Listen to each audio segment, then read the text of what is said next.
뭐야, 현석이 못 들어온다 하지 않았어?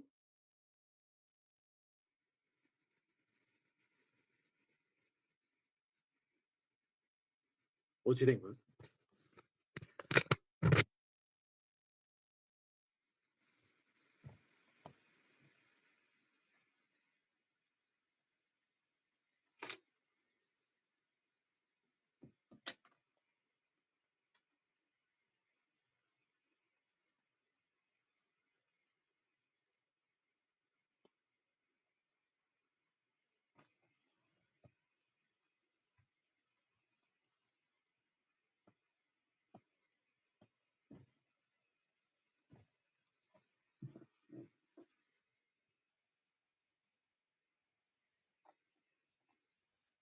자, 인원수 보니까 어느 정도 다 들어온 것 같습니다. 가시죠. 네.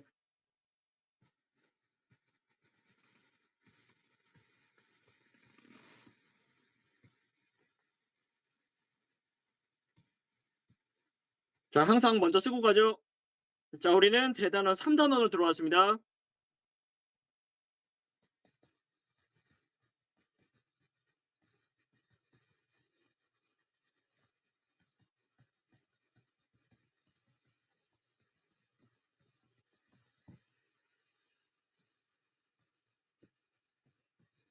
여긴 중단원 1단원과 2단원을 다 해야 돼요.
자, 외울 게 많다 보니까 쓸 것도 좀 많아요.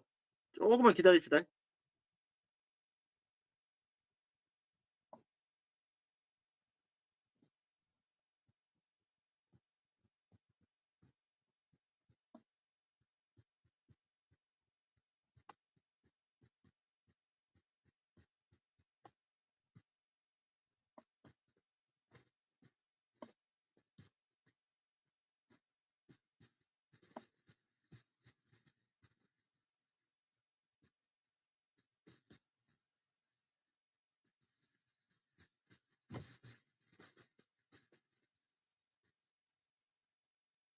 자, 우선 여기까지 씁시다.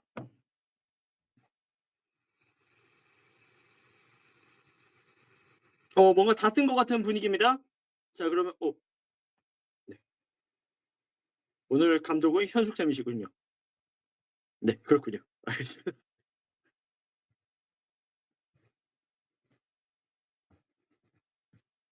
자, 우선 목소리는 좀 어때? 이제 깔끔하게 잘 들려? 아니면 그냥 둔탁하게 들려? 어떤 것 같아? 음질이?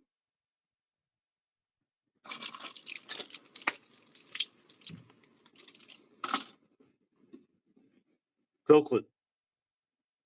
아무도 대답해 주지 않는 거. 자, 가자. 음. 어쩔 수 없어요. 갑시다.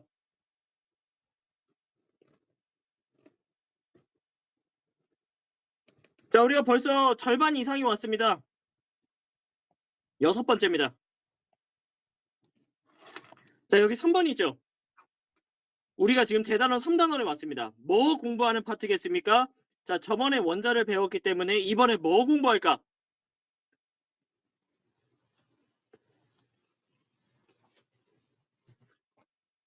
자, 원자랑 원자, 이제 원자를 공부했으니까 원자가 만나서 뭘 하느냐? 바로 분자를 공부하신다고 보면 됩니다. 하지만 그걸 하기 위해서는 뭘 해야 되느냐?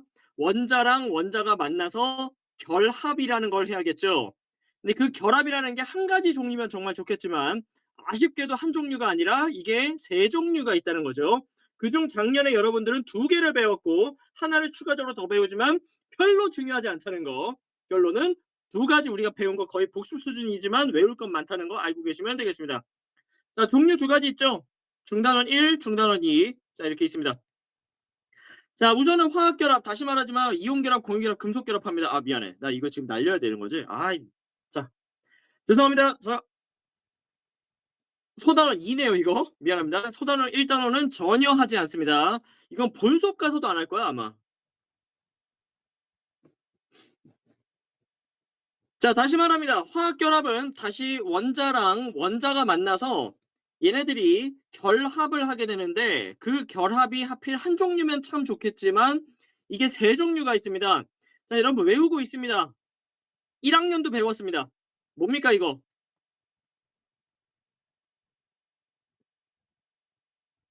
네, 공유결합 두 번째로 배우게 됩니다. 공유결합, 그 다음에 그쵸, 이온결합, 그 다음에 금속결합을 마지막에 배우게 됩니다.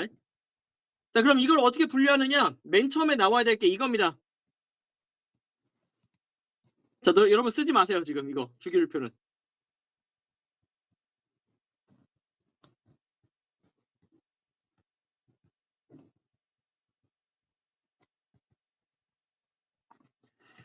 자, 여기서 금속 뭡니까?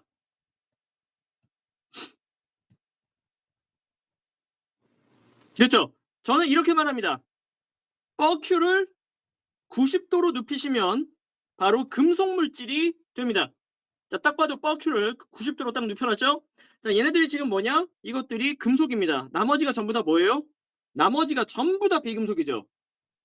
자, 우리가 주기율표에서 이렇게 두 가지로 나눌 수가 있는데, 그럼 이제 제일 먼저 나와야 될 게 뭐냐면 이온 결합은 반드시 이거여야 합니다.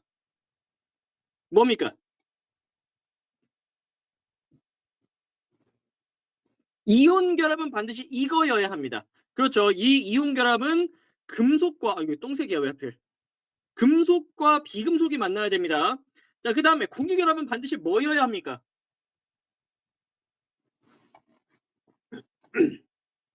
그렇죠. 얘는 비금속과 비금속이 만나야 되는 거죠.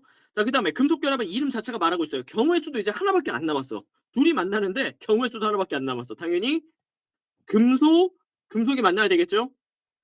자, 그러면 물어볼게. 너네가 지금 해야 될 게 뭐냐면은 만약에 요렇게 나왔어. NaCl이야. 자, 여기 있는 나트륨은 금속입니까? 비금속입니까? 그렇죠. 이게 금속이라고 튀어나와야 된다는 얘기야. 너네가 찾아야 돼. 그다음에 염소는요? 금속입니까? 이건 비금속입니다. 그럼 금속과 비금속이 만났으니까 이 자체는 무슨 결합? 이온 결합. 인노는 뭐냐? 이게 더 웃기다. 자, 이온 결합이라고 판단할 수 있어야 됩니다. 자, 그다음에 하나만 더 해볼게. 만약에 요렇게 생겼습니다. 자, 수소, 금속, 비금속 뭡니까? 비금속. 산소는요? 비금속. 이게 외워져 있어야 된다는 거지. 여기 지금 보시면 이런 식으로. 그래서 얘는 뭐 한다? 공유결합이다라는 게 찾아져야 된다는 겁니다. 정말 중요합니다. 특히나 재료공학 할 생각 있는 친구들은 특히나 이런 결합 종류가 정말로 중요하죠. 자, 그다음 당연히 금속결합은 뭐 금속끼리만 있는 이런 물질이 되겠지. 자, 그래서 이온결합 정의를 먼저 뭐부터 생각해야 되느냐? 이거부터 먼저 생각하셔야 된다 이겁니다. 되셨나요? 여기까지?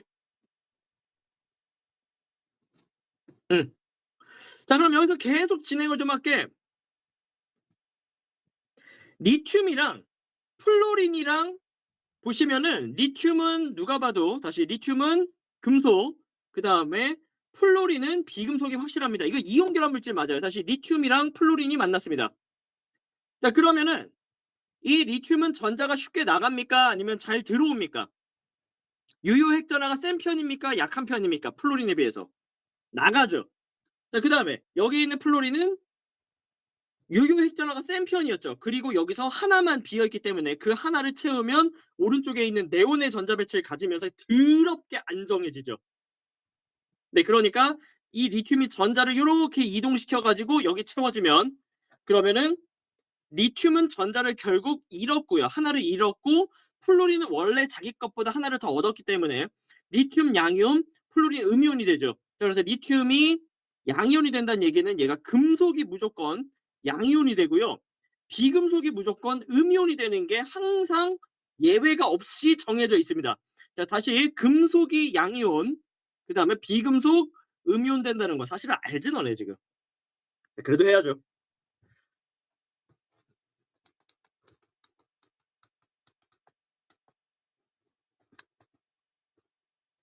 자, 보시죠. 나트륨으로 대신했습니다. 리튬 대신해서 나트륨이 왔는데 전자를 완벽하게 넘겨줬으니까 이 플로린 자체는 마이너스가 되고 전자 하나를 더 얻었으니까 그 다음에 나트륨은 전자 하나를 잃었으니까 플러스 입자가 되면서 플러스 마이너스 덩어리가 됩니다. 얘들아 플러스랑 마이너스는 당연히 뭐해요? 인력이 작용하죠. 그럼 이 인력을 너네 물리를 들었어. 2학년 애들 뭐라고 합니까? 플러스 마이너스 간의 인력을 유식하게 뭐라고 합니까? 그냥 쿨롱 힘하고 끝낼 거야? 이거라고 합니다. 아 이거 몰랐으면 뭐 그냥 알면 됩니다. 자 양이온과 음이온 간에 어떤 힘이 작용하느냐? 이게 바로 플러스 입자 마이너스 입자는 당연히 인력이 작용하죠. 그거를 유식하게 써본 적이 없지 지금. 이걸 뭐라고 하냐면 정전기적 인력. 같은 말로 정전기력 뭐 이런 식으로 얘기를 한다는 거죠. 이 말은 들어본 적이 없지. 야, 그 지금 이 단어가 왜 중요하냐면요. 너네 공유결합도 지금 정전기적 인력일까? 자, 다시. 이온결합은 정전기적 인력이 맞아. 근데 공유결합 만약에 수소 전자 하나 가져오고 또 다른 수소가 전자 하나 가져와서 공유결합했어. 야, 이게 지금 이게 되게 독특한 현상인데 내 화면 내 얼굴 나오는 거 봐봐. 얘는 공유결합은요. 한쪽에서 손을 내밀고 다른 한쪽에서 손을 내밀어서 잡아줘야지 이게 결합이 된 거예요. 그냥 오비탈의 개념인데 이게 오비탈이 지금 이런 오비탈이 이렇게 하나가 채워지면 이 자체가 굉장히 센 결합이 돼 버립니다. 다시 말할게. 요렇게 돼 버리면 이 자체가 엄청 센 결합이라서 얘가 지금 플러스 마이너스 간에 무슨 인력 얘기하는 게 아니야. 이건 너네가 본 적이 없는 결합인 겁니다. 공유 결합은 정전기적 인력이 전혀 아니에요. 그냥 되게 화학적인 현상일 뿐인 거지. 그러니까 정전기적 인력 해놓고 공유 결합에다 묶어버리면은 이거 전자 사용하니까 그런 거 아닐까라고 지금 잘못 생각하면 안 된다는 거야.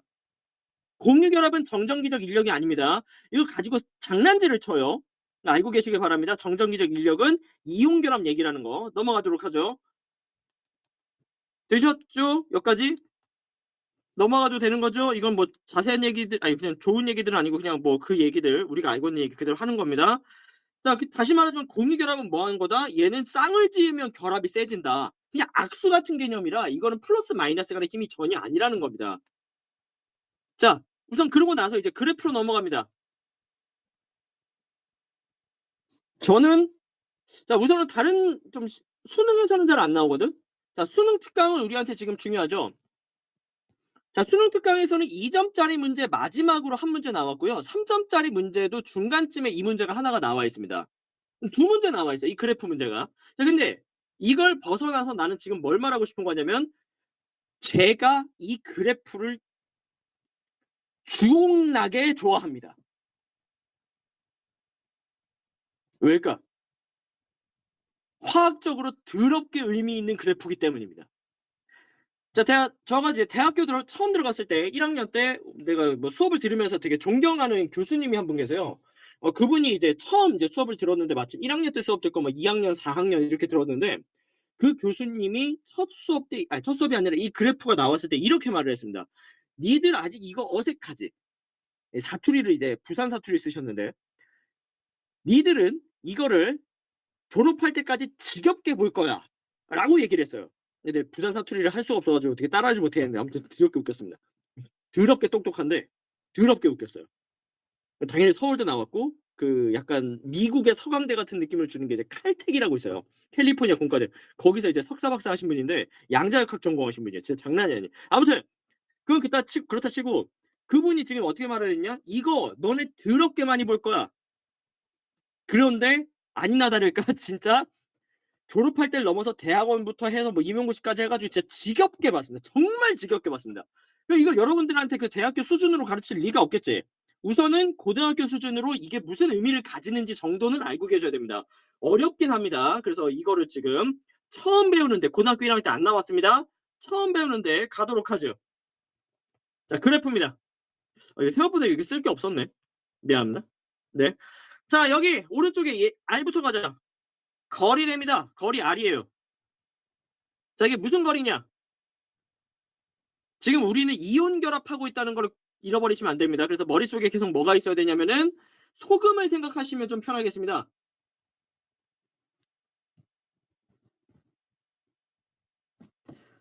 자 소금이 있습니다. 그러면은 여기서의 R은 뭐냐? 바로 이 원자의 정확히 말하면 정가운데 있는 핵과 핵 사이의 거리를 의미합니다. 그냥 원자와 원자 사이 거리를 얘기하는 거랑 같은 말이에요. 되셨을까? X축 해석되겠죠? 자 그러면은 이 핵과 핵 사이 거리가 완전히 0이라고 가정을 하자. 자 여기라고 가정을 하면 이게 지금 무슨 말이 되는 걸까? 완전히 0이다. 이해하셔야 돼요. 이게 그래프 해석하는 거 너무 중요해요. 결합 쪼끔 부족합니다. 결합이라기 하기는 좀 그렇고요. 정말 말 그대로 나트륨 플러스랑 지금 Cl 마이너스가 있어요. 근데 이 둘이 지금 핵과 핵이 있을 거 아니야 다시. 핵과 핵이 있을 거 아니에요? 근데 정말로 0이란 얘기는 뭔 말이야? 완전히 붙었다는 얘기지 이거. 이런 식으로. 이게 지금 점차 멀어지는 게 아니라 완전히 0이 됐다는 얘기는 아예 달라붙었다는 얘기죠. 이거 가능할까 불가능할까? 이게 불가능해요. 완전히 달라붙는 게 말이 안 되죠. 핵과 핵이 완전히 겹쳤다는 얘기니까. 이러면 핵융합된 건 말이 안 돼. 자 이거 아니야. 자 그러니까 결국은 할 말이 뭐냐면은 이 말입니다. 얘가 오른쪽으로 갈수록 어떻게 되는 거다? 여기 있는 이온과 이온 사이가 이렇게 이렇게 점차 멀어진다. 그림 머릿속에서 떠오를 수 있겠어요? 떠올라요? 예 다시 이게 지금 X축이 오른쪽으로 간다는 얘기는 이렇게 서로 멀어진다는 얘기죠. 자 이런 것들 이게 바로 지금 X축에 대한 해석입니다. 끝. 자 그다음에 더 중요한 거 Y축 에너지래. 자 무슨 에너지일까요? 전에 말을 했죠. 고등학교 1학년 때 에너지가 몇 가지 있다 그랬는데 그중에서 무슨 에너지일까요?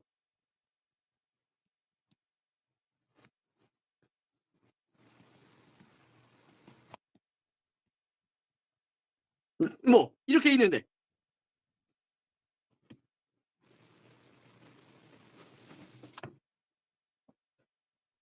자 제가 강조를 한 에너지가 있습니다. 뭡니까? 내가 저번에 한 게 있는데 대단원 2단원에서 너네 이 에너지 종류 이렇게 있는데 이 중에서 얘 결국 마지막에 나왔던 거 어떻게 하나 빼고 나머지를 다 말했어. 그렇죠.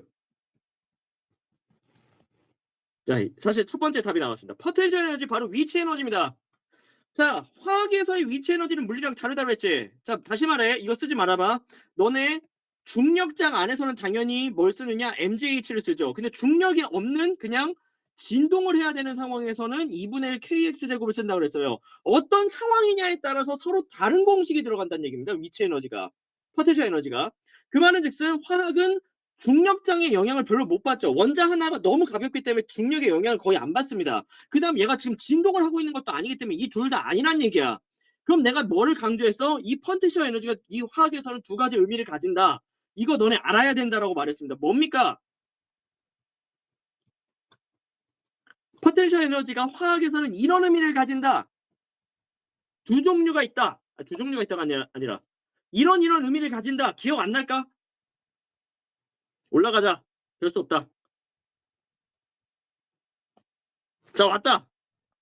무슨 의미를 가지니?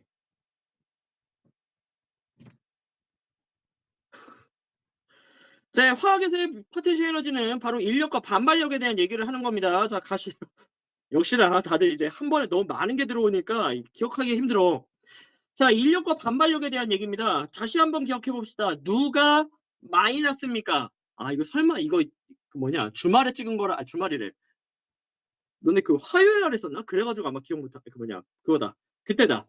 그 외박 날이다. 누가 마이너스라고? 인력이 마이너스, 반발력이 플러스라고 했었죠. 자 그러니까 저는 이 태블릿을 최대한 활용하겠습니다. 인력이 어디 있느냐? Y축을 기준으로 바로 밑에가 인력이고 0을 기준으로 밑에가 마이너스겠죠. 위에가 플러스겠죠. 그러니까 밑에가 인력을 얘기하는 부분, 위에가 반발력을 얘기하는 부분.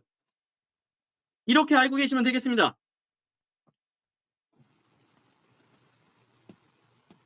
아 이거 너무 좋다.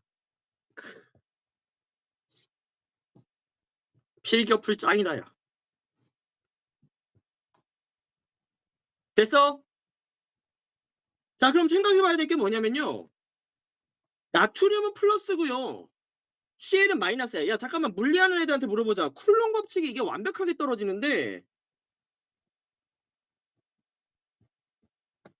야 플러스랑 마이너스는 반드시 뭐 하냐? 둘 중에. 이 왼쪽 오른 이 반발력 인력 중에 뭐만 하냐? 당연하겠지만 뭐겠어요? 당연하게 인력을 하죠. 그러니까 얘가 지금 뭔 소리는 얘기냐면은 인력이 가까워질수록 다시 X축이 왼쪽으로 갈수록 인력이 세질 거 아니야. 다시 거리가 작아져. 거리가 작아지면은 그거에 대한 결합력이 세지겠지. 그러면은 그게 어떻게 세져? 야 이게 지금 쏘리. 이게 1차함수로 세지냐? 제곱의 반비례해서 세지지. 그러니까 어떻게 되는 거야? 수학적으로 하자면은 얘가 정말 멀면 이게 정말 멀어. 그래서 이 값이 너무 커. 막 이게 막 100억이야. 분모가 100억이면 100억에 제곱돼 가지고 막 이 F 값은 거의 0에 수렴을 하겠죠. 그러니까 거의 음수는 음수인데 지금 뭐라 해야 되냐? 인력은 인력이 작용을 하는데 거의 0에 수렴해서 이렇게 가다가 이런. 이게 지금 제곱에 비례하니까 그래서 밑으로 쭉 이렇게 내려가는 게 되겠죠. 자 그러니까 인력 밑으로 내려가면 내려갈수록 어떻게 된다는 얘기야? 바로 인력이 세진다. 이런 뜻이잖아요. 밑으로 많이 내려가면 많이 내려갈수록. 아니 그럼 그래프 이렇게 하고 끝내면 되는 거 아니야? 자 근데 그래프가 뭔가 이상해. 밑에 보시면요. 지금 이 초록색이 지금 인력에 의한 에너지 변화가 맞아요. 그런데 이 파란색이 도대체 뭐야? 반발력이래. 생각해 봐요. 지금 아직 합쳐지지 않았는데 반발력을 고려해야 된대. 야 이게 생각이 돼요? 플러스랑 마이너스는 무조건 뭐 해야 되니? 인력에 작용해야 되는 거 아니야? 근데 분명 반발력이 있대. 왜 그럴까?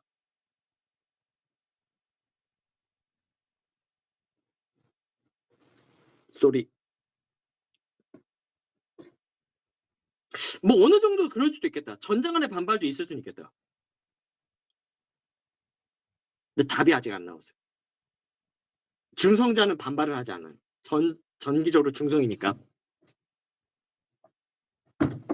땡큐. 도연. 뭔 소리냐면은 얘가 반발을 해. 어떻게 반발하느냐? 이 그래프 이것도 좀 오버야. 나 진짜 거짓말이 아니라 잠깐만 나 마침 뭐 보여줄 게 하나 있어. 그 내가 대학원 수업하고 있다 했잖아요. 근데 지금 수업 하나가 완전히 화학 수업이야. 잠깐만 기다려봐. 이 그래프 보이세요 이거? 보시면은 처음에는 반발력이 아예 없는 수준인데 갑자기 갑툭튀를 하지. 지금 보시면은 이 그림이랑 달라. 얘는 좀 어느 정도 있다가 이렇게 되는데 이거 솔직히 좋은 그림이 아니에요. 더 좋은 그림이 뭐냐면은 사실은 이렇게 거의 0을 깔고 가다가 갑자기 어느 순간부터 요놈이 미친 듯이 치솟고 올라가 버리는. 얘가 만약에 아래 제곱으로 떨어진다 그러면 다시 말할게. 얘가 정확히 말하면 얘가 아래 제곱이 아니라 아래 6제곱으로 떨어지면은 이 지금 형광펜 모양은 어떻게 되냐면 얘가 아래 12제곱으로 올라가긴 하거든. 이거는 진짜 양자역학적인 얘기고요. 무시하시고 한마디로 할 말이 뭐냐면요. 처음에는 거의 반발력을 얘기할 수 없지. 왜 그러느냐? 핵에 의한 반발이 자 다시 말할게. 양이온이든 음이온이든 결국 핵은 양성자잖아. 핵은. 근데 그 핵 자체가 미친 듯이 작아. 그런데 그 작은 핵에 양성자가 너무 많아. 그러니까 처음에는 적당한 거리가 있었을 때는 얘가 워낙 작다 보니까 웬만큼 반발을 안 하는데 얘가 너무 가까워져. 그러면 너무 가까워졌을 때 이때부터는 막 핵과 핵끼리의 충돌이 있을 수밖에 없죠. 반발이 너무 심할 수밖에 없지. 그게 단순히 플러스 1 다시 이 양이온의 이 단순한 플러스 1과 단순한 마이너스 1을 넘어서 여기 있는 양성자는 지금 몇이냐면 플러스 11에 얘는 플러스 17이야. 이 두 놈 간에 지금 이 두 놈 간의 반발이 엄청 세질 수밖에 없다는 얘기인 거지. 그러니까 갑자기 어떻게 되느냐? 마지막에 여기서 미친 듯이 치솟아 올라 버리니까 인력에 의한 것보다 마지막에 여기서 말하는 흉광펜이어서 미안해. 이거 반발에 의한 것이 굉장히 심해지기 시작합니다. 그러면서 이 두 가지를 다 고려한 그래프가 뭐가 나오게 되느냐? 처음에는 어느 정도 인력이 우세하다가 문제없이 우세하다가 나중에 핵과 핵 사이가 너무 가까워진다는 얘기지. 지금 이거 왼쪽으로 가면 핵과 핵 사이가 가까워진다는 얘기잖아. 그러니까 이게 너무 가까워지니까 요런 식으로 미친 듯이 치솟아 올라 버린다는 얘기인 겁니다. 그래서 결론은 뭐냐? 주인공은 빨간색이라는 거죠. 다시 그릴게. 주인공 처음에는 인력이 우세하다가 문제는 핵과 핵 사이가 멀어지면서 요런 식으로 반발력이 우세해지는 그래프가 나오게 된다는 겁니다. 됐을까요? 자, 그래서 수능 특강 잠깐만 가볼게. 자, 수능 특강으로 갑니다. 지금 여러분들이 풀어봐야 할 수능 특강. 우선 여기 보이시죠? 그래프. 자, 2점짜리 문제. 여기서 보시면은 인력 반발력에 대한 거 다 무시하고 지금 결론만 나와 있죠. 그 다음에 하나 더. 3점짜리 문제에서는 중간쯤에 나왔던 걸로 기억하는데, 이쯤에, 중간이 아니라 둘 다 마지막에 나왔구나, 이거. 보이시죠? 결론만 나왔는데 그럼 포인트를 어디다 잡고 있느냐? 지금 여기다 잡고 있습니다. 다시 말할게. 포인트를 지금 이곳에다가 잡고 있습니다. 그럼 얘가 무슨 의미를 가지는지가 제일 중요하다는 의미인 거죠. 자, 잠깐 미안하지만 인력 반발력을 이제는 저는 지우겠습니다. 여러분들 써놓는 게 맞고요. 다 지워놓겠습니다.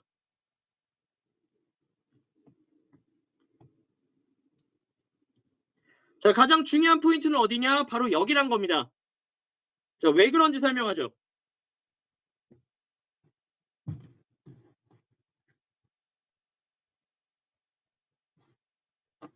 자, 필기하고 있는 것 같아서.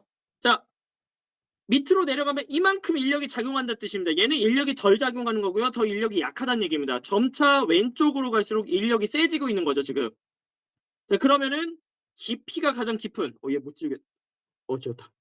가장 깊은, 골짜기가 가장 깊은 이곳. 여기서 어떻게 된다는 얘기냐면은 다시, 인력이 가장 세다는 얘기겠죠. 누구랑 누구가? 바로 나트륨 플러스와 그 다음에 Cl 마이너스 이런 이온결합 물질이 이때쯤 여기서 결합이 가장 세다는 얘기입니다. 저는 약간 이렇게 비유합니다. 내가 만약에 공을 여기다가 올려놨어. 자, 다시 공을 여기다 올려놓고 진짜로 가파르기가 이렇게 돼 있어. 그럼 공이 이렇게 떼굴떼굴 굴러가가지고 이렇게 왔다 갔다 왔다 갔다 하다가 결국 어디에서 멈춰요? 딱 여기서 멈춰버리겠지. 바로 이 부분이 뭐가 되느냐? 인력이 가장 센 부분. 다시 말할게. 이만큼에서 이만큼 인력이 가장 세게 작용하는 부분이라 여기를 뭐라고 하게 되느냐? 결합 에너지가 된다. 또는 이걸로 결합 세기를 얘기할 수 있다라고 말을 할 수 있는 거죠. 자, Y축 바로 이만큼 깊이가 가장 깊으니까 여기가 바로 결합 에너지가 되는 겁니다. 더 정확한 건 결합 에너지입니다. 결합 세기가 아니에요.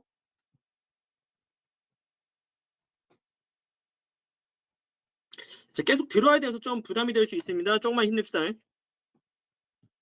자, 그 다음에 이 위치에서 결합하고 있잖아. 다시 이 위치에서 결합하고 있는 거잖아요. 그러면은 이때 X축이라는 게 뭐야? 결국 핵과 핵 사이의 거리가 바로 이 X축이잖아요. 그러니까 여기가 뭐가 되는 거냐면 이때 가장 안정하게 결합하고 있다. 그래서 이때를 뭐라 하냐면 이거를 결합 길이라고 말을 하는 겁니다. 다시 말할게. X축이 결합 길이, 밑에는 결합 에너지가 되는 거죠. 이게 고등학교 수준에서의 그래프 해석 방법입니다. 다른 건 중요하지 않습니다. 중요한 거 몇 가지 있는데 이거 거기까지 하면 좀 너무 어려워. 우선은 여기까지.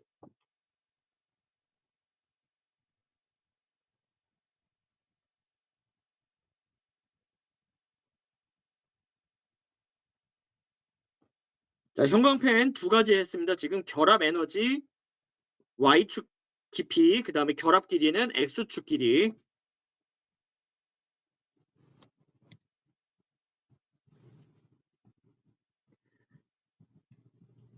자, 질문 좀 할게. 여기 마이너스 만약에 600kJ per 몰이라고 해 가지고 막 이렇게 써 있어. 결합 에너지가 몇일까 그러면?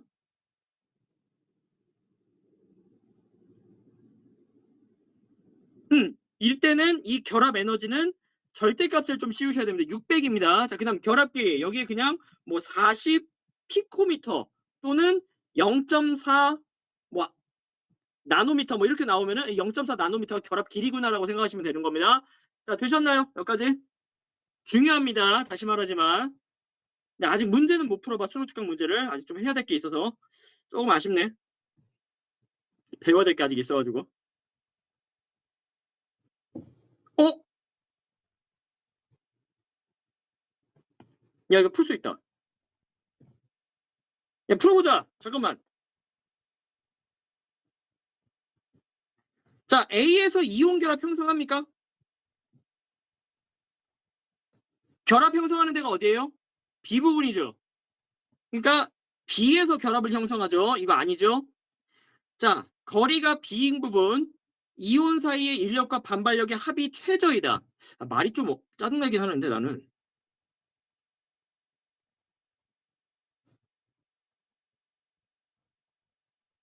자, 이게 무슨 말이냐면요. 여기서 결합을 했지. 그러니까 가장 안정하게 나트륨 플러스랑 CL 마이너스가 딱 보존이 돼 있죠. 그러니까 인력과 반발력 합하면 결국 0 된다는 얘기죠. 그러니까 가장 이제 안정하게 가만히 있는 상황. 그래서 이건 0이 된다 해서 최저다라는 말이 맞는 걸로 보여요. 표현이 좋지 않아 근데. 자, 여기 C라는 지점에서 이온 사이의 반발력이 인력보다 크게 작용. C라는 곳은 뭐가 더 우세할까? 지금 반발력 그래프 있고 인력 그래프가 있는데 누가 더 셀까요? 밑으로 내려가 있어. 인력이 더 세다는 얘기죠. 반발력이 센 거 아니죠. 그러니까 틀린 말이에요. 니은이 울며 겨자 먹기로 좀 맞는 거긴 합니다. 자, 아무튼 이거 2점짜리 문제. 근데 의미 자체가 너무 중요하다는 거 내가 진짜 거짓말이 아니라 매 시험마다 내고 있어요. 지겨워도 애들이 어차피 100%다 맞춰도 무조건 냅니다 이걸. 내가. 쉬워도 그만큼 이건 중요하기 때문입니다. 자, 아무튼 그건 그렇고 아직 시간 많이 남았어. 25분 남았습니다. 힘내십시오.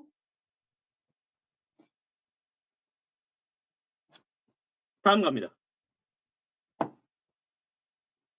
이거 하고 내가 이거 25분 동안 설명하겠습니다. 표를 그리셔야 되겠습니다.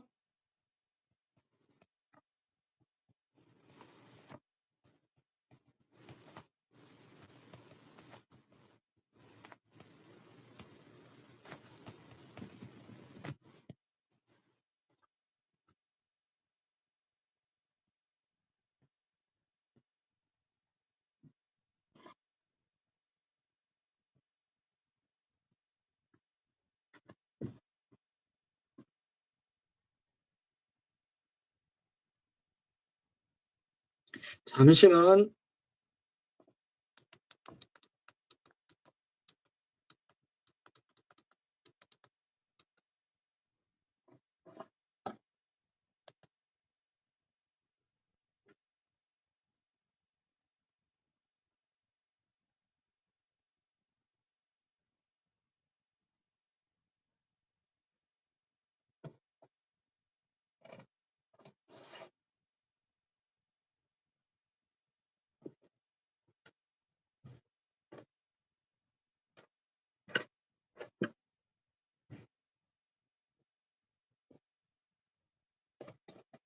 자, 잠시 기다리고 있습니다.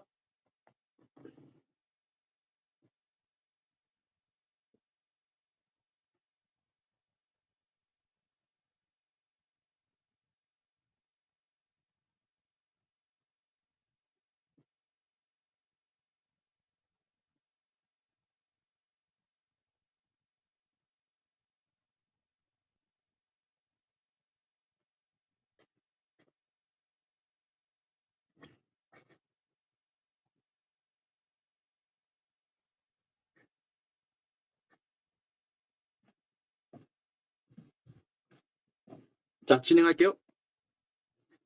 주원이 왜 불렀어?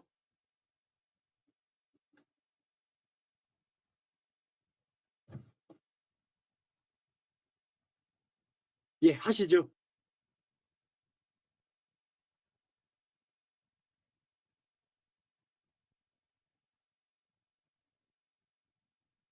야, 타이핑 느리면은 뭐냐, 그 말로 해 그냥.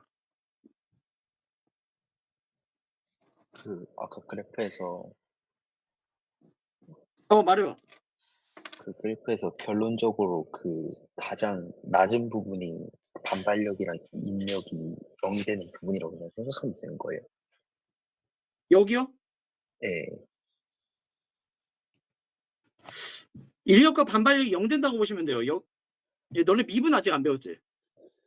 미분 조금 배웠어요. 야, 여기가 무슨 값이냐? 이거 최소값이죠. 네. 미분 최소값. 안 맞네. 최소값이고 미분하면 이 그래프에 대한 미분을 하게 되면 어떻게 될까? 0. 0 되죠. 이 부분을 바로 인력과 반발력이 0이 되는 부분. 반대로 이쪽 이렇게 하면 기울기가 어떻게 되니? 순간 기울기가 어떻게 돼? 미분했을 0. 때 양수가 되죠. 음, 이 부분은 인력이 우세한 부분, 정확히 말하면 이게 참 어려운 말이 되는데 아무튼 인력이 우세한 부분, 힘이 작용하는 부분, 인력적으로. 그다음에 물체 두 개가 이렇게 인력이 작용하는 부분. 그다음에 여기는 음수죠. 미분에서 그 순간 기울기가 음수가 되는 이 부분은 이제 힘이 반대로 작용하는 부분. 하지만 결합 에너지는 있는, 이거 진짜 여기서 애들 멘탈 깨지거든. 결합 에너지를 어느 정도 가지고 있는, 한마디로 아직 결합을 하고 있다라고 볼 수 있지만 붙을 수는 있지만 얘가 지금 힘을 반대로 작용하고 있는 부분이 바로 이 부분 라인이라 여기서 질문이 폭발을 해요, 사실. 그래서 에너지랑 힘이랑은 좀 구별해야 돼가지고 거기서 어려운 부분은 좀 있거든요. 자, 아무튼 뭐 할 말은 뭐냐면은 여길 기준으로 오른쪽이 인력이 맞고요. 왼쪽이 반발력이 맞아요. 근데 여기 그럼 이 부분은 뭐예요? 그럼 반발을 하는 곳인데 인력이에요? 아니, 정확히 말하면 그 뭐랄까, 인력이란 말보다는 결합하는 에너지를 가지고 있는, 결합을 할 수 있을 만한 에너지를 가지고 있는 상황이라고 보시면 돼요. 얘를 끊어버리려면, 완벽하게 자유롭게 완전히 0이 돼서 인력도 반발력도 없는 상황이 되려면 외부에서 에너지를 넣어주긴 넣어줘야 된다는 얘기예요. 반발을 시작했는데 아직은 결합을 하고 있는 상황이 되는 거지. 근데 이게 지금 공부하는데 하등 도움이 안 돼, 또 하필. 아무튼 그렇습니다. 이해됐습니다. 고맙습니다. 자, 여러분, 그만큼 수학이 중요합니다. 지금 화학을 수학적으로 해석했죠. 자, 지금 제가 대학원 수업하고 있다는 거 아시죠? 예, 코딩 쪽, 컴퓨터 공학 쪽으로 해서 C 언어랑 뭐 여러 가지 하고 있는데, 야, 무슨 미적분이 왜 이렇게 많이 나오냐. 죽을 것 같다, 야, 진짜. 수학이 너무 많이 나와. 열심히 하십시오.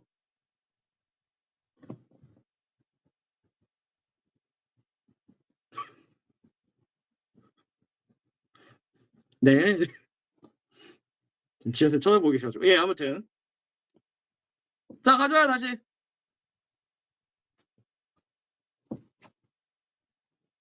시간 얼마 없다. 얘들아, 전기전도성 뭐야? 뭐라고 하니, 전기전도성을? 쉽게 말해서.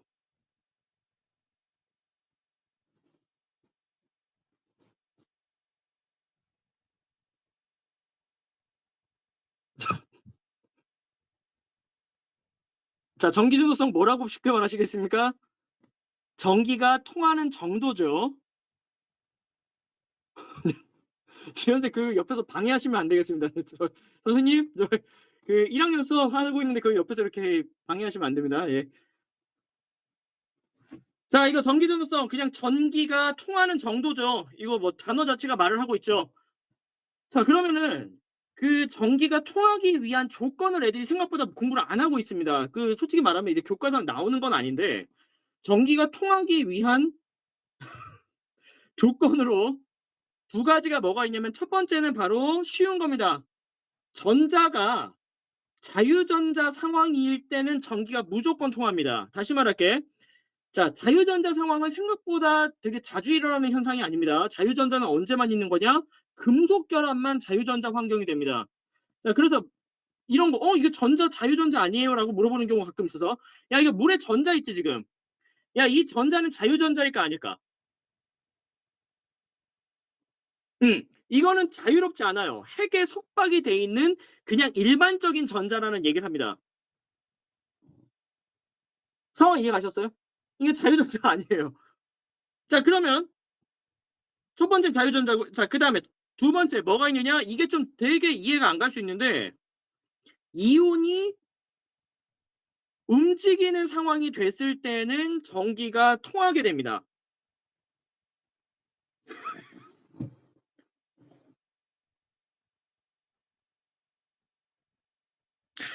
네, 선생님 수업에 방해가 됩니다, 선생님. 죄송한데 예, 예, 알겠습니다. 네. 자, 가보자 다시. 우선 이걸 잠깐 묶어 놓고 자, 이온 결합부터 들어갈게. 이온 결합 물질이 고체일 때 이게 상황이 어떤 건지 볼게요. 바로 이 상황입니다. 지금 보시면은 소금물을 물속에 녹인다고 보시면 되는 건데 자, 여기 요 놈은 뭐냐면은 나트륨 플러스 Cl 마이너스, 나트륨 플러스 Cl 마이너스가 굉장히 고르게 있는 거예요. 그러면 이거는 고체 상태죠. 자, 그 고체 상태. 그래서 여기랑 맞아떨어지는 거죠, 지금. 고체의 이온 결합 물질. 그랬을 때 이 고체 물질 자체는 플러스 마이너스가 굉장히 고르게 있기 때문에 이 상태가 거의 중성처럼 느껴집니다. 내가 소금을 만지면서 뭔가 플러스 마이너스를 느낄 수는 없다는 거죠. 자, 그런데 여기서 만약에 전자가 이렇게 왔어. 전자는 마이너스야. 근데 이 덩어리는 아무리 각각이 플러스 마이너스 플러스 마이너스라고 한들 얘가 전체적으로 중성이야. 그럼 이 전자가 여기 와가지고 뭔가 이렇게 타고 흐를 수가 있을까? 중성 물질에? 안 돼요. 전기가 안 통합니다. 그래서 이온 결합 고체 물질은 전기가 통하지 않아요. 자, 그런데 액체는 자, 액체에다가 지금 이거 포함이야. 수용액 포함입니다. 무슨 말이냐? 물에 녹이든 지가 스스로 열받아서 지 순수하게 액체가 되든 상관없이 무조건 똑같다는 얘기야.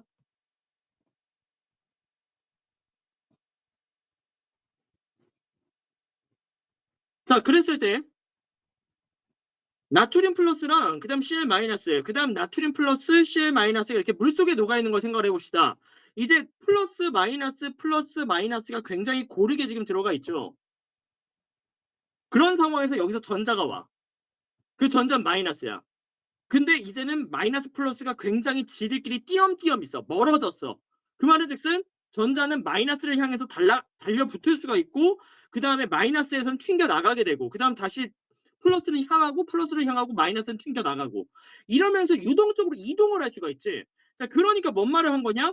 이온이 움직일 수 있는 상황이 되면은 전기가 흐른다는 얘기를 할 수 있다는 거죠. 되실까요? 자, 그래서 수용의 액트 상태는 어떻게 되느냐? 전기가 통합니다. 소금물에다가 전기 통할 수 있다는 거죠. 자, 그 다음에 하나 더. 기체라는 게 무슨 현상이냐면 얘는 입자와 입자 사이가 굉장히 멀어요. 그럼 굉장히 먼 상태에 만약에 소금이 있어. 나트륨 플러스 Cl 마이너스 이렇게 기체로 떠다녀. 근데 거기다 내가 전기 꽂아가지고 여기 플러스 극 여기 마이너스 극 해가지고 이렇게 갖다 대면 이게 전기 흐르는 게 의미가 있을까? 무슨 번개 만드니 우리 지금? 아니야. 그냥 할 말이 뭐냐면요. 고체, 액체, 기체에서 애들이 기체까지 생각하는 경우가 있어서 일부러 썼습니다. 미안합니다. 기체는 아예 물어보지 않습니다. 지우세요. 썼는데 지워서 짜증나겠지. 지우세요. 필요 없어.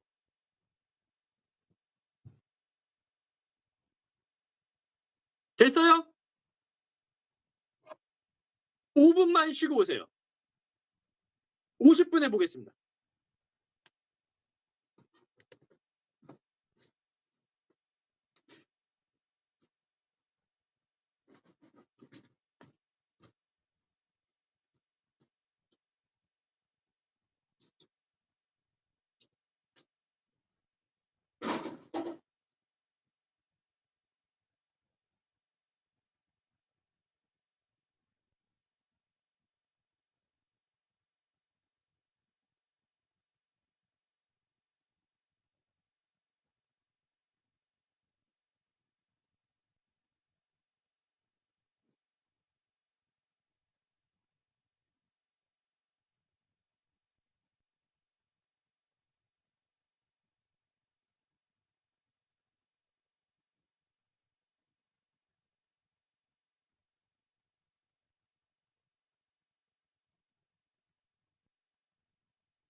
왜 주원이는 어디로 어디서 나타난 거야 저거?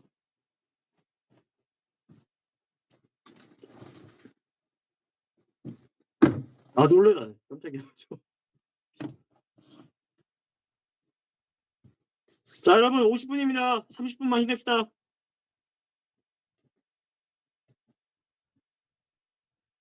확실히 휴가철이라 애들이 좀 없구나 지금. 이 자습실에도 사람이 많이 없어 보이긴 한다.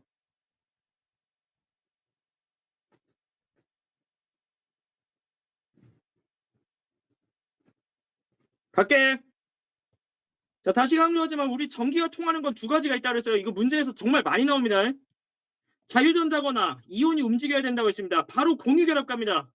기억하실 것 같긴 한데 자 물은 대표적인 공유결합 물질이죠. 자유전자입니까? 자유전자 아니죠.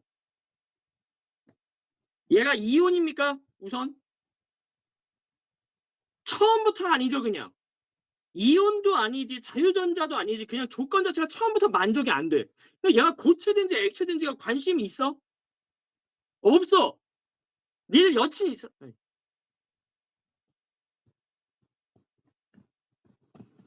조건이 만족이 안 되니까 처음부터 그냥 X표 치면 된다는 얘기예요. 아니 그럼 물음표는 있어야지 근데. 아니 영화 보니까 무슨 해운대라든지 막 갑자기 그 송전탑 아니면 그 전봇대에 갑자기 전기 통하면서 애들이 막 감전돼 죽던데? 물속에서 죽던데 그거 왜 그런 거야? 아니 물 전기 안 통한다며.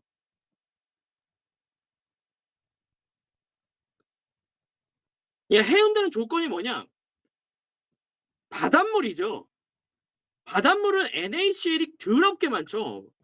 뭡니까? 수용액이 이온 결합되어 있는 이 상황이랑 지금 맞아떨어지니까 전기가 통한 거지. 순수한 물은요. 네이버에 쳐봐. 전기 안 통합니다. 다시 말할게. 순수한 물은 정말 극도로 미세하게 통하던가 안 통합니다. 그래서 공유결합 물질은 전기가 안 통한다고 알고 계셔야 돼요. 자 다음 넘어가죠. 자유전자 상황인 금속결합입니다. 얘가 고체인 단단한 철덩어리 아니면 구리 전기 통하니 안 통하니? 그래서 상식적이지 않냐 약간? 구리 전기 잘 통합니다. 그게 액체가 됐을 때는 굉장히 우리가 만나보긴 힘듭니다. 포항제철 가야 돼요. 그 용광로를 생각해야 돼. 그 용광로에 전기가 통할까? 예, 용광로에 전기 통해요. 사실은. 그 우리가 할 일이 없는 것 뿐인 거지. 자, 자유전자 환경이기 때문에 전기가 다 통합니다. 자, 그래서 머릿속에 이게 반드시 들어가 있으셔야 돼요. 됐어요? 좋습니다. 넘어갑니다.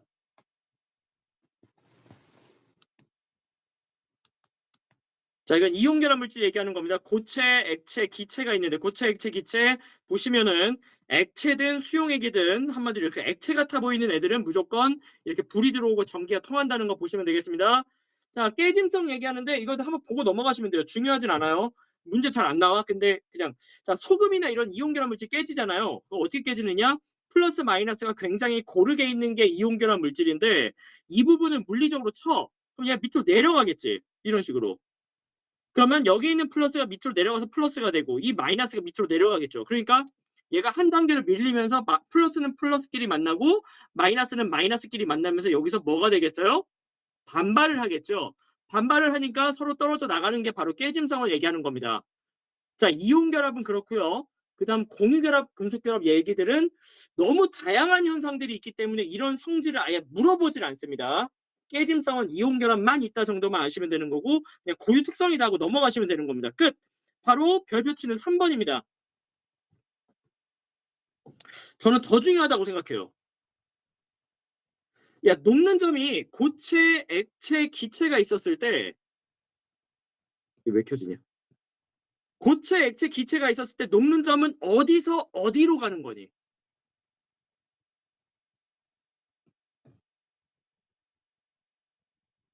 녹는 점은 어디서 어디로 가는 거니? 고체에서 액체로 가는 거죠. 그 말은즉슨 고체는 여기 화면을 보여줘야겠다. 안 보여지네. 네. 고체는 이렇게 따닥따닥 붙어있는 애가 이렇게 끊어지는 애가 바로 액체가 되는 거죠. 그 다음에 끓는 점이라는 것은 액체가 기체로 간다는 거 다 아는 거 맞지? 결론은 뭐냐? 결합을 끊고 다음 단계로 넘어가야 되지.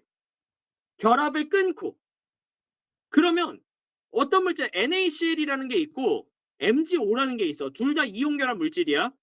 근데 녹는 점이 이게 오른쪽이 높아. 그 말은 누가 더 결합을 세게 하고 있다는 얘기야? 녹는 점이 높다는 얘기는 결합을 끊기 위해서 열 에너지를 더 많이 넣어줬다는 얘기지. 그러니까 녹는 점이 높다는 얘기는 결국 뭔 말이 되는 거야? 결합이 세다는 말이 되죠. 녹는 점, 끓는 점 전부 다 의미하는 게 뭐가 되는 거냐면, 지울게. 이게 의미하는 거는 결국 결합 에너지에 비례한다는 겁니다. 녹는 점이 높다, 끓는 점이 높다? 그 말은 열을 많이 줘야 끊어진다는 얘기고, 그러니까 더 결합이 세다는 얘기가 되는 거죠. 되었슈? 자, 우리 파트 이거 아직 이온 결합입니다. 잠깐 위에서 공유 결합까지 얘기해서 그런데 이온 결합에서 녹는 점, 끓는 점을 결정하는 요인이 뭘까? 두 가지가 있다는 거죠. 바로 아주 정확하게 또 이놈이 나옵니다. 야, 물리 들은 애들은 좀 이게 효과적이겠다. 쿨롱 법칙이 들어오니까. 완벽하게 쿨롱 법칙에 맞아떨어지고 이거 계산 같은 거 하나도 안 합니다. 그냥 의미만 이해하시면 돼요. 가보자. 처음에는 크기입니다. 아, 미안해. 이거 말하지 말아야 했었는데. 자, NaF가 있고요. NaCl이 있었습니다. 공통점은 나트륨이죠. 뭐 양이온이 지금 똑같네요. 자, 누가 더 크기가 큽니까? 플로린입니까? 염소입니까? 염소가 크고 플로린이 작죠. 그러면은 작으면 얘가 좀 더 가까이 갈 수 있겠죠? 그럼 핵과 전자 사이가 가깝겠네. 좀 멀겠네요. 얘들아, 어차피 플러스 1이고 마이너스 1이야. 보시면은 플러스 1, 마이너스 1, 플러스 1, 마이너스 1이야. 그러면 둘 사이의 거리가 가까워. 크기가 작으면 어떻게 돼요? 크기가 작으면 거리가 가까워. 결합이 어떠겠냐? 플러스랑 마이너스가 가까워졌어. 결합은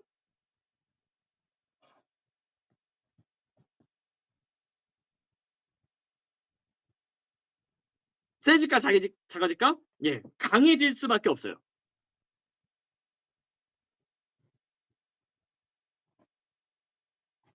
보실까요? 여기 보시면은 NaF와 NaCl이 있습니다. 이온 사이 거리가 당연히 멀어지겠죠? 지금 Cl이 지금 다시 말할게. Cl 마이너스가 더 크니까 거리가 멀어졌고 거리가 멀어졌더니 오히려 약해지죠. 거리가 가까울수록 녹는 점이 높습니다. 결합이 세다는 얘기죠. 자, 그럼 물어볼게. 정말 중요한 얘기.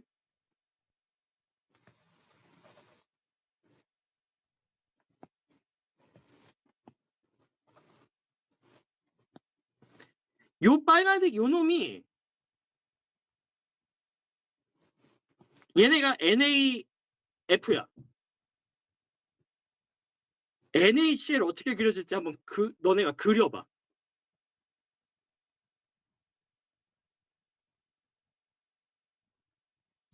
다시 말할게요. NaCl이 여기서 그림이 어떻게 나올지 한번 그려봐요.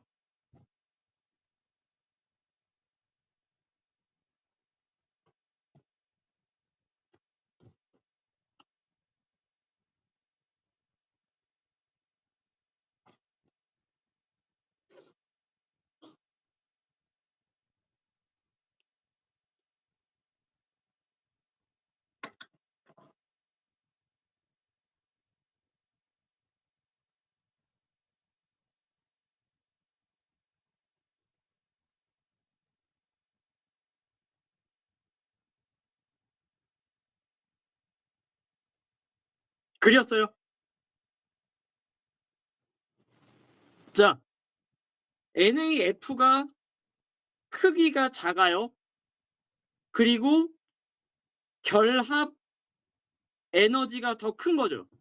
반대로 말하면 NaCl은 크기는 커요. 한마디로 길이가 길어요 지금. 멀어요.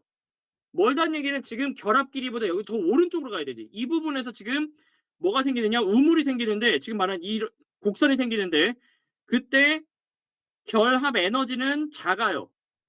그러니까 여기서 뭐랄까 이 꼭지점이 더 오른쪽으로 간 다음에 더 위로 올라가서 요렇게 그려져야 돼요. 뭐 겹치고 이런 건 중요하지 않아요. 지금 중요한 건 뭐냐? 더 길어졌으니까 결합 길이가 더 길고요. 그러면서 우물은 더 짧아져야겠죠.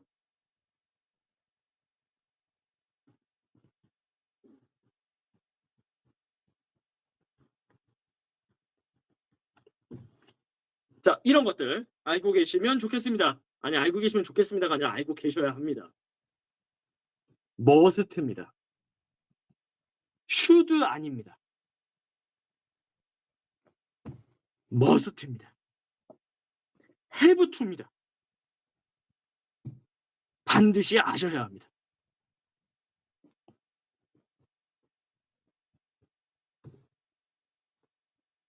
자, 두 번째 조건 갈게요. 아니, 다 치우자 그냥. 자, NAF가 있고요. 그 다음에 누구냐면은 MgO가 있습니다.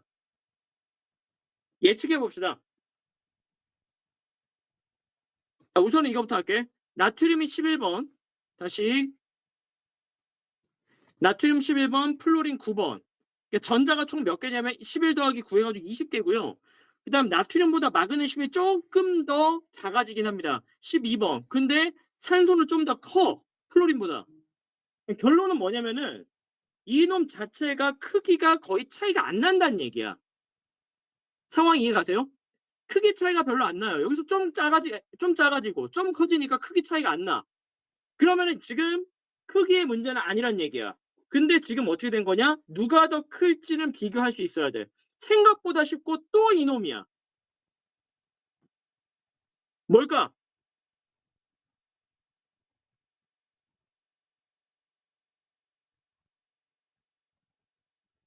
뭔 차이가 보이니 이거? 아, 크기 아니야.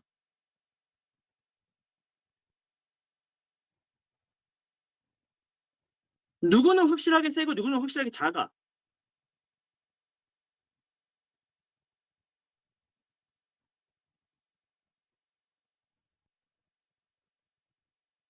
네, 제가 가겠습니다 이제. 자, 나트륨 플러스 1이고 플로린 마이너스 1이죠. 자, 그 다음에 마그네슘은 2 플러스고 산소는 2 마이너스입니다.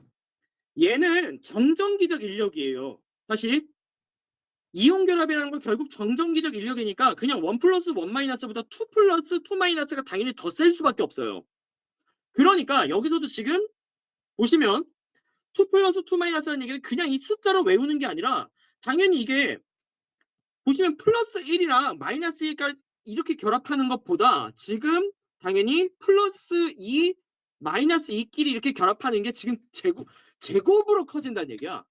그러니까 할 말은 뭐냐면은 바로 이온의 전하량 이게 커져 버리면은 바로 결합 에너지가 세져 버린다는 얘기입니다. 근데 그 조건이 이온의 전하량 2번 자체가 그 영향을 더 심하게 받아요. 알고 계셔야겠습니다.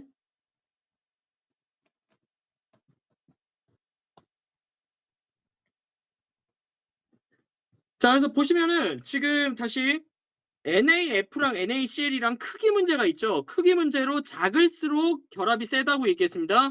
자, 근데 지금 NaF와 MgO 산화 마그네슘이랑 비교해 봤더니 이거 크기 차이가 굉장히 심하게 나지. 그래서 다시 말하지만 이온의 전하가 더 큰 영향을 미친다는 걸 알고 계셨으면 좋겠습니다.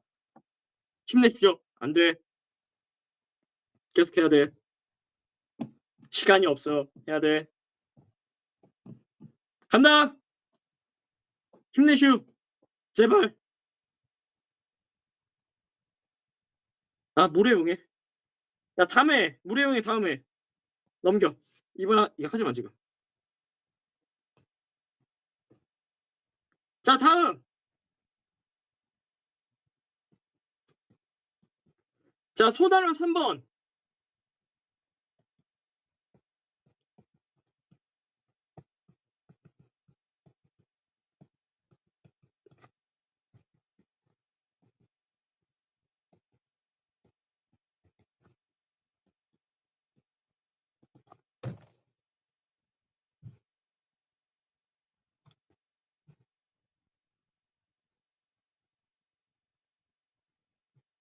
자, 공유결합 정의입니다. 누구랑 누구 만나야 됩니까?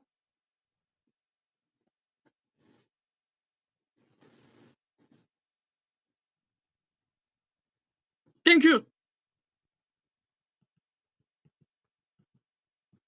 자, 비금속과 비금속 만나야 되죠. 그리고 얘를 어떻게 말을 했었냐면은 여기 공유 전자쌍 한 놈이 전자 가져오고 또 다른 놈이 전자를 가져오면 이 둘이서 전자 쌍이 만들어지면 오비탈이 합체가 되는 거고 이걸로 인해서 굉장히 센 결합이 된다고 얘기했습니다. 자, 이거 기억하셔야 되고요. 자, 그러면 쓰지 말아봐. 잠깐만. 주기율표 좀 내가 혼자 쓸게. 쓰지 마.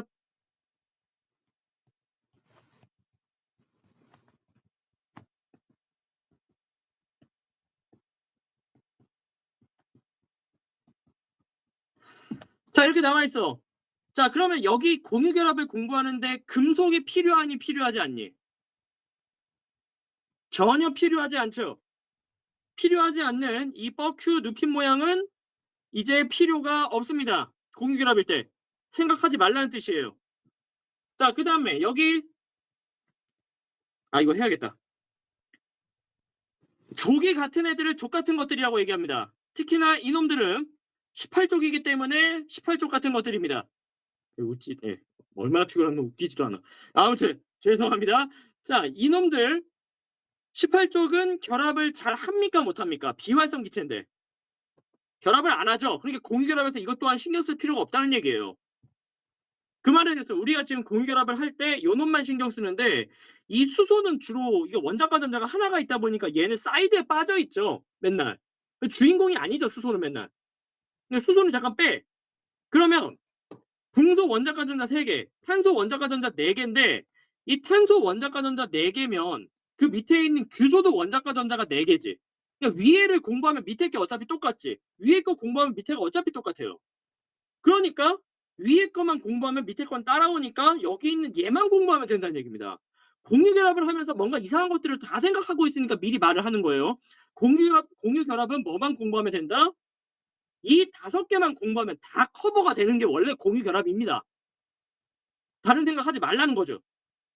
자, 그러면 그걸 좀 쓰겠습니다. 알 것 같긴 한데 그래도 붕, 탄, 질, 산, 플로린. 자, 원자과 전자 그립니다. 3개, 4개, 5개. 근데 좀 빠를 것 같은데 6개. 야, 너네 쓰지 말고 봐봐 그냥 차라리. 아니다. 하자 그냥.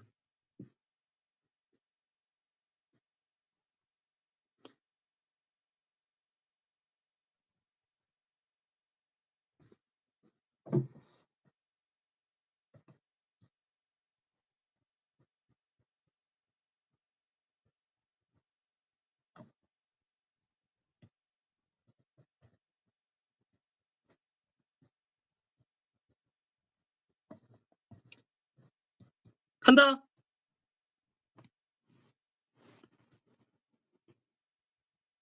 자, 이 붕소가 이게 수소가 들러리라고 얘기했죠. 그러니까 얘가 공유결합을 하려면 이렇게 와서 수소 하나, 수소 하나, 수소 하나 오죠. 그럼 얘는 이거를 뭐라고 하느냐? 이렇게 공유결합을 했죠. 여기를 뭐라고 하냐면은 바로 지금 써놓은 공유전자쌍이 되겠죠. 공유전자쌍 붕소 몇 개입니까? 그 화면으로 그냥 그렇게 알려줘요. 그냥 화면으로 쓰세요. 그냥 이게 손가락으로 알려주셔도 돼요. 3이죠. 자, 그다음 탄소 하나, 둘, 셋, 4개 있으니까 얘 공유전자쌍 4개 있죠. 자, 질소 원자과 전자가 5개가 있으니까 공유전자쌍이 5개다.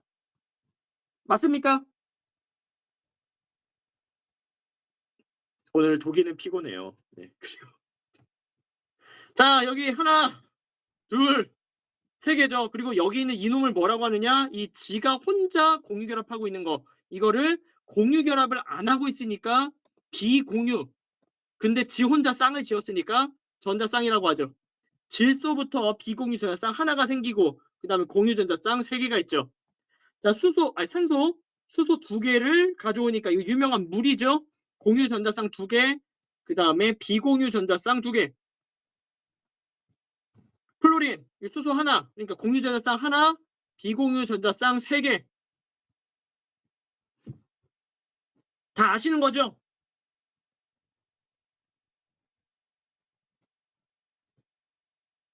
그럼 물어보겠습니다. 붕소는 옥텟 규칙을 만족합니까? 만족을 안 합니다. 옥텟 규칙은 내가 강조해서 말을 하는데 옥텟 규칙은 절대적인 법칙이 아닙니다. 그냥 경향성이지 옥텟 규칙이 절대적인 법칙이라고 생각해서 하시면 안 되고 그냥 그쪽이 안정하다 이것뿐이에요. 불안한 상태로 좀 있어도 된다는 거죠. 자, 그다음 하나 더 기억하실지 모르겠는데 첫 번째 껍질에는 1s 오비탈이 있습니다.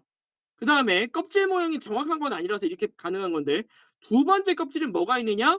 2s 오비탈과 2p 오비탈이 있습니다. 좀 쉽게 이제 간단하게 설명하는 건데요. 그러면 여러분 머릿속에 뭐가 있어야 되냐면 반드시 두 번째 껍질에는 요렇게 오비탈이 4개 있다는 게 들어가 있어야 됩니다. 그러면 이 붕소 같은 경우는 지금 어떻게 되어 있냐면은 3개만 있습니다. 한 쌍, 두 쌍, 세 쌍. 그럼 나머지 하나는 어떻게 있는 거냐? 비어 있는 겁니다.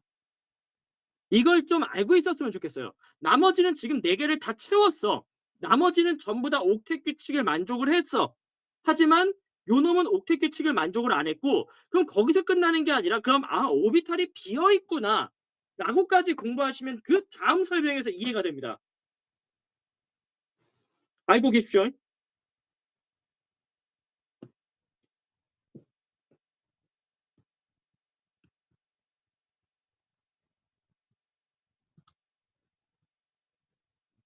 자, 그 다음에 좀 얘기 좀 더 할게. 좀 힘들겠더라도 좀만 더 합시다. 피곤하지?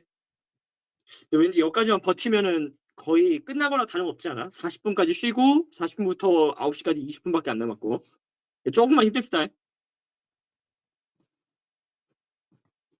야, 이게 의미하는 게 이거죠. 플로린은 결합을 하나밖에 못하지 선 하나밖에 없죠. 그러니까 얘가 만약에 같은 놈이 와. 이 두 개의 차이가 너무 나는데. 자, 그러니까 플로린은 어떻게 되느냐? 이렇게 단일 결합을 하죠. 자, 그 다음에 산소 같은 경우는 결합선이 2개가 생기기 때문에 얘도 만약에 하나, 둘, 셋, 넷, 다섯, 6개 있어. 그다음 여기도 2개 차이가 너무 나다. 잠깐만.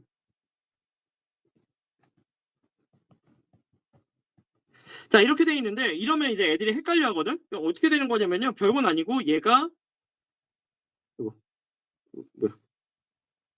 제발 이동되라. 이렇게 오고 요 놈이 또 아이 요 놈이 이렇게 돼서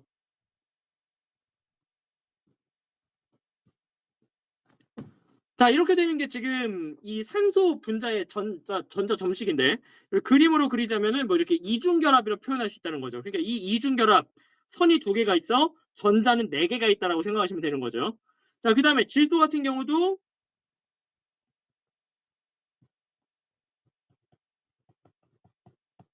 자, 이렇게 있으면 여기 있는 애들 그냥 지울게요. 그래서 여기 부분이 어떻게 되는 거냐? 바로 삼중결합이 있고 여기 비공유 전자쌍이 있는 이 상황이 되는 거지.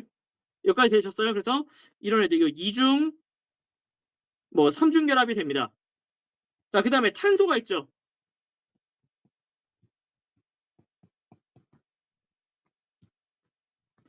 자, 그러면 여기 좀 머리 좀 써보자.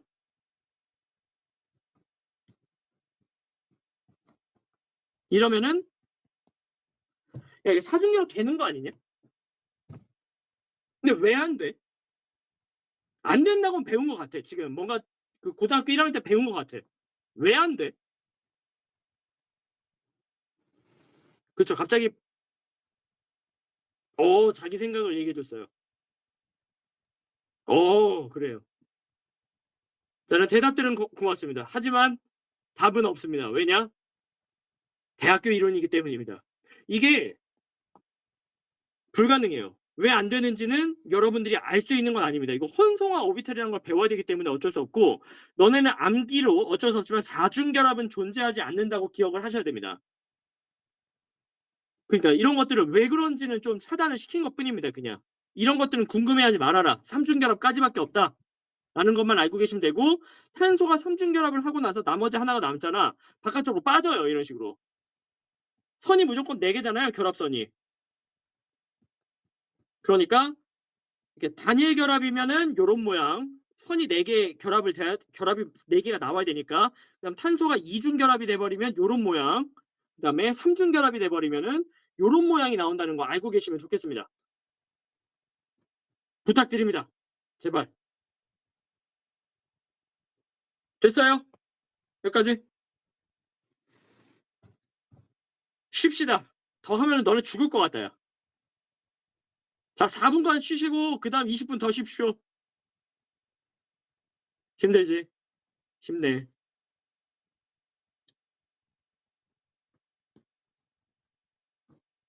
쉬고 와.